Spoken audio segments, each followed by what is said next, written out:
Boa noite a todos. Que Jesus, em sua infinita bondade, esteja sempre presente em nossas vidas. Nós hoje vamos falar um pouquinho do capítulo 5 do Livro dos Espíritos, sobre as considerações sobre a pluralidade das existências, ou seja, sobre a reencarnação. E como é um texto muito grande para ser lido, vai ser um pouco cansativo. Então, nós vamos ler um pequeno trecho e algumas explanações sobre esse assunto. Na segunda parte, no segundo parágrafo do item 222, diz o seguinte: portanto, ensinando o dogma da pluralidade das existências corporais, os espíritos renovam uma doutrina que teve origem nos princípios da idade do mundo e que se conservou no íntimo de muitas pessoas até os nossos dias. Simplesmente eles apresentam de um ponto de vista mais racional, mais acorde com as leis progressivas da natureza e mais conformidade com a sabedoria do Criador. Despindo-a de todos os acessórios de superstições, circunstâncias dignas de nota é que, não só nesse livro dos Espíritos, os ensinamentos no discurso dos últimos tempos, já antes dessa publicação, numerosas comunicações da mesma natureza se obtiveram em vários países, multiplicando-se depois consideravelmente. Talvez fosse aqui o caso de examinarmos porque os espíritos parecem todos os acordes sobre a questão. Mais tarde, porém, voltaremos ao assunto. Então aqui chama atenção, que antes da doutrina espírita, já existia essa consideração sobre a reencarnação desde os primórdios, desde o princípio da vida, desde que o homem passou a existir na face da Terra.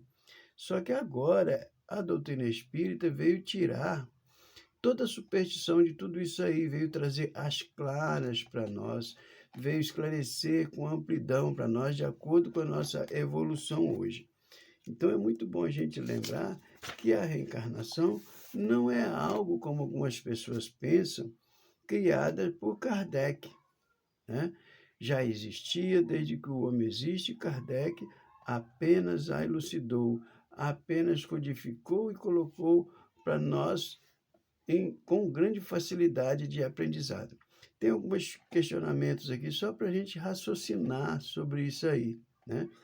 Aqui diz o seguinte: por que mostra a alma aptidões tão diversas e independentes das ideias que a educação lhe fez adquirir? Quer dizer, quantas pessoas, quantas crianças, quantos seres tiveram uma educação X, mas eles têm outra ideia da vida, eles fazem outras concepções da vida. Às vezes nós somos levados a aceitar certas circunstâncias e que, na realidade, o nosso íntimo, a gente sabe que não é aquilo. No nosso íntimo, nós temos outra maneira de ver, de pensar, nós temos outras ideias. Então, de onde a gente tem essa ideia? De onde vêm as aptidões extranormal que muitas crianças em tenra idade revelam para esta ou aquela arte, para esta ou aquela ciência, enquanto outras se conservam inferiores ou medíocres diante a vida toda. Por que isso? De onde vem isso? Certas crianças que a gente sabe que tem uma capacidade muito grande, que tem um entendimento muito grande, você fica pensando, mas aonde essa criança aprendeu isso? De onde ela tirou isso? Já outras crianças não aprendem nada a vida toda. Já outros seres crescem e morrem do jeito que cresceram, não aprenderam nada, passou muito pouca coisa, levaram desta encarnação. Por que isso? Por que essa diferença? De onde vem esse conhecimento todo? Há pouco tempo nós vimos uma criança aí de 4 ou 5 anos, se eu não me lembro, dando concerto de piano, que um pianista profissional levaria 30 anos para aprender a chegar ao ponto onde aquela criança estava. Por que isso? Donde em uns as ideias inatas ou intuitivas que noutros não existe nada. De uns têm tantas ideias, outros não brota nada.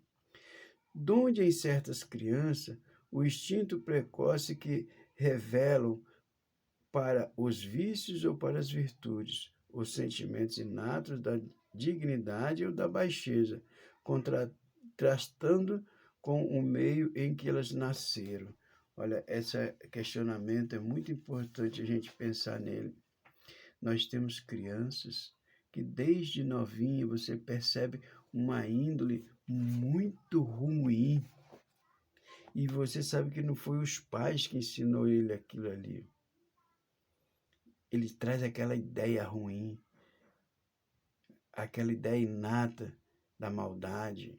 Crianças mesmo. Outros é uma brandura. Outros traz grandes conhecimentos. Outros têm interesses grandes. Outros já crescem sabendo o que vão ser quando crescer. Outros já crescem sabendo o que quer estudar, o que quer formar, o que quer fazer, o que quer ser na vida. De onde vem isso? Por que isso? Porque, abstraindo-se da educação, uns homens são mais adiantados do que outros. Quer dizer, então, todos dois tiveram a mesma educação, mas um se adiantou mais do que o outro. Um tem mais capacidade do que o outro. Por que isso? Porque há selvagens e homens civilizados. Se tomaram de um menino Hottentot, recém-nascido, e educarmos os nossos melhores liceus, fariam dele algum dia um Laplace ou um Newton? A gente conseguiria fazer um Newton, pegar uma criança e educar ela para esse fim. Ela conseguiria chegar ao Newton? Será que conseguiria mesmo? Não vai conseguir. Por que tudo isso? Porque tudo isso são recursos e experiências e conhecimentos adquiridos em outras reencarnações,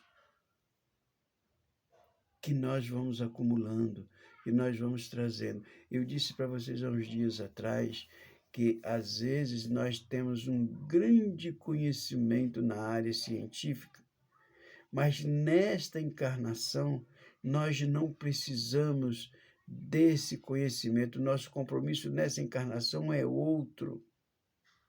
Isso não quer dizer que nós não tenhamos as ideias inatas do conhecimento científico. Isso não quer dizer que, mesmo eu não tendo nada a ver com essa história científica, se em determinado momento precisar de uma orientação, de algo diferente, eu não possa servir, eu não posso ajudar. De repente, a espiritualidade maior pode destrambelhar na minha mente os meus conhecimentos e intuitivamente eu ajudar, até mesmo sem perceber que estou ajudando. Por quê? Porque nós não retroagimos, nós estamos crescendo dia a dia, nós estamos progredindo. Tudo que a gente aprende hoje não se perde mais, está em nós. E vamos trazer de volta quando viermos aqui na próxima encarnação. Podemos ter outros compromissos e não precisar de nada do que aprendemos hoje, mas com exceção da moral, né?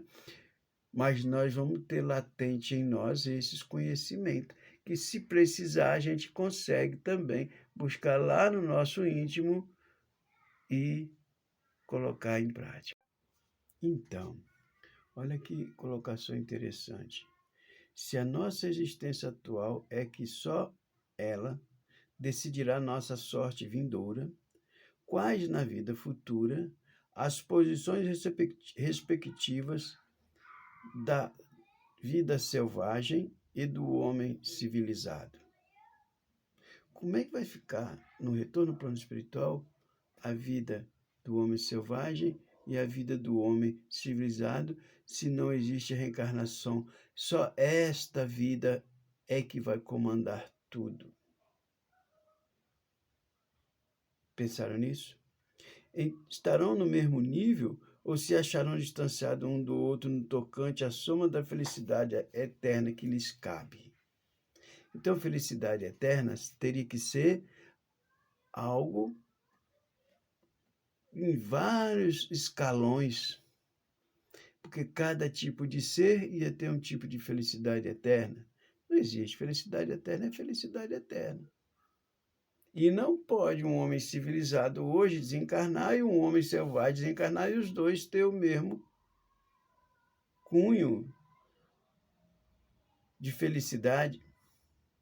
Não pode eu hoje desencarnar e querer viver no mesmo lugar em que Francisco Cândido Xavier vive. Tem uma diferença muito grande. Mas e aí?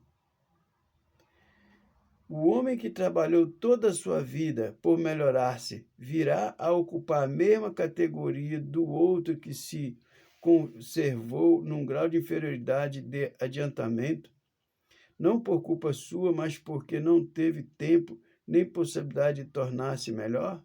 Quer dizer, existem aquelas pessoas também que não tiveram a oportunidade de se melhorar.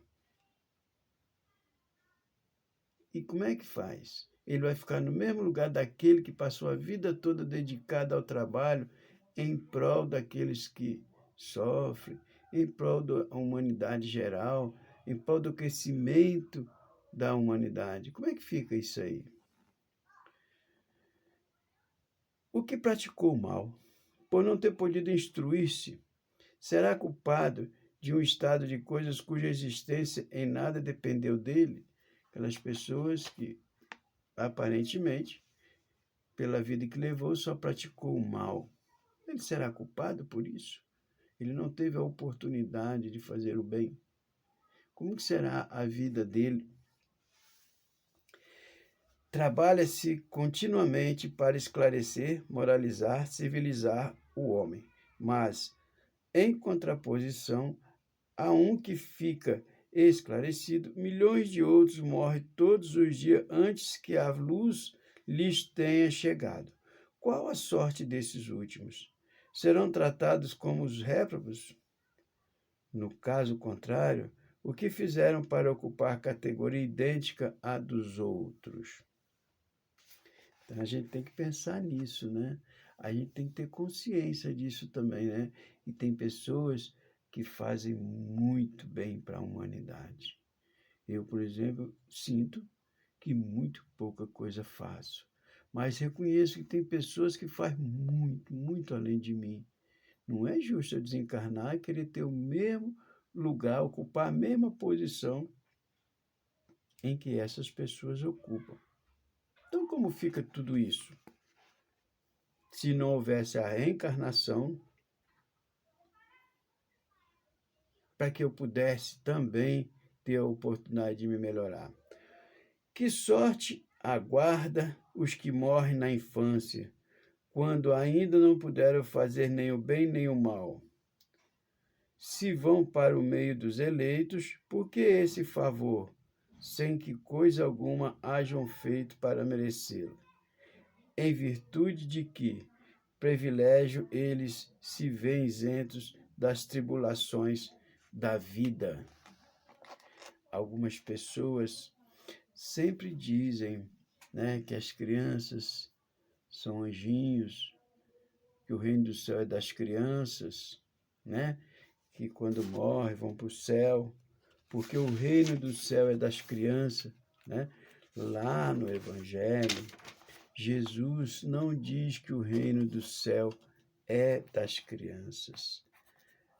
Jesus diz que o reino do céu é para aqueles que se assemelham às crianças. Isso quer dizer, quando criança se tem um comportamento de inocência, de brandura, de candura, de carinho, de afeto, não tem ódio, não tem rancor, não tem desejo de vingança, não tem nada.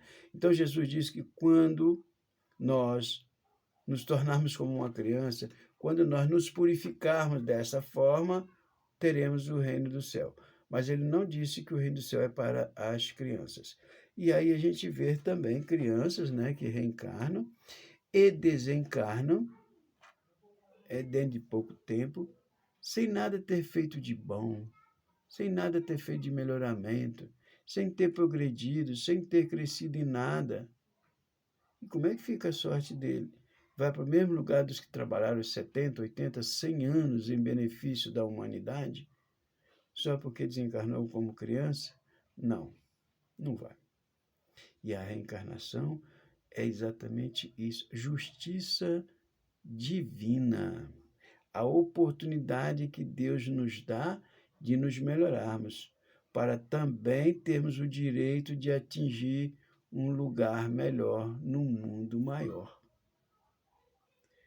Ser feliz é condição de quem faz os outros felizes.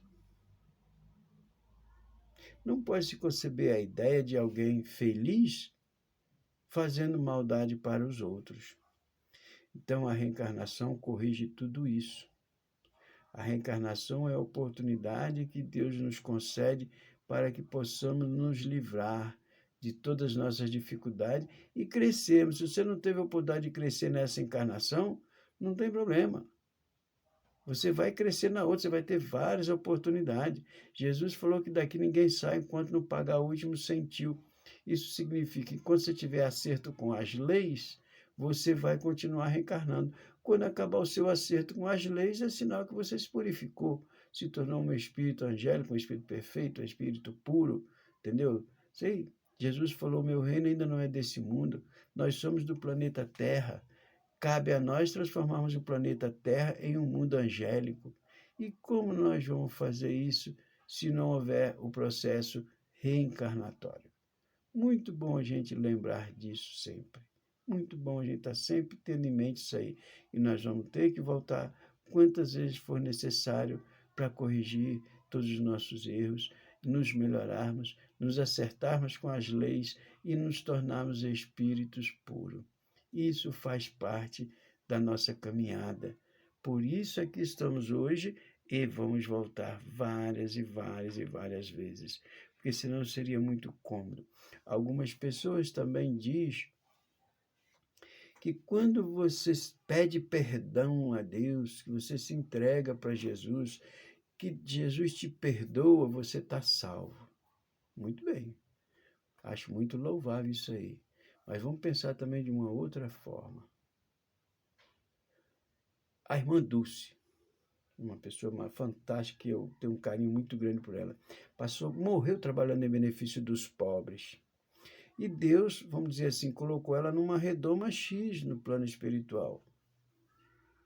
Mas eu só passei aprontando a vida toda aqui. Só fiz coisas de errado. E desencarno e Deus me coloca lá juntinho com ela. E ela faz o seguinte questionamento, mas como pode?